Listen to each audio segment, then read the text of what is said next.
এনসারুল, তুই green house সম্পর্কে কিছু বল। এত সহজ প্রশ্ন স্যার, আগে নাম্বার দেন তো, আগে নাম্বার দেন। বেশি বক বক করতে হবে না, আগে প্রশ্নের উত্তর দে, তারপরে তোকে নাম্বার দেবো। তো বাংলাতে উত্তর দেবো না ইংরেজিতে? বাংলা ঠিকঠাক বলতে পারে না, আবার বলছে বাংলাতে বলবো না ইংরেজিতে বলবো। যাতে বলবি বল, পারিস তো বাংলায় বল। তো sir শুনিং is the gearing earning, is house is lagging, is video shooting the editing and Facebook uploading is gearing out. তোকে যে বাংলায় বলতে বললাম আর তুই ইংরেজিতে কি যে বললি, আমি তো কিছু বুঝতেই পারলাম না। বাংলায় বল। তো শুনেন স্যার, গ্রিন তো আইনি ঘরের ভিতরে ভালো করে লাগাই, ভিডিওটা ভালো করে শ্যুট করি, ওকে ক্যাপ কাটে নানান রকমের ইফেক্ট লাগাই, ফেসবুকে আপলোড করি, তাকে বলা হয় green house effect. West of time of money. তুই সময় আর টাকা দুটাই নষ্ট করে আছি, তোকে 1 নম্বরে দেবো না, এবছর তুই ফেল। তো ভ্যাকসিন, তুই পরে প্রশ্নের উত্তর দে। আর্নিক গতি আর বার্ষিক গতি কাকে বলে? স্যার, আহ্নিক গতি শব্দটি এসেছে অন্ন আর গতি থেকে।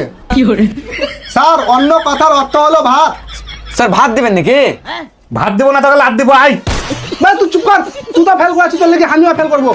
স্যার, অন্য কথার অর্থ হলো ভাত আর গতি কথার মানে হলো দৌড়ানোর গতি। স্যার, মানুষ যখন দৌড়ে দৌড়ে ভাত খায় তখন তাকে আহ্নিক গতি বলে, আর মানুষ যখন দৌড়ে দৌড়ে 1 বছরে যতগুলো ভাত খায় তখন তাকে বার্ষিক গতি বলে।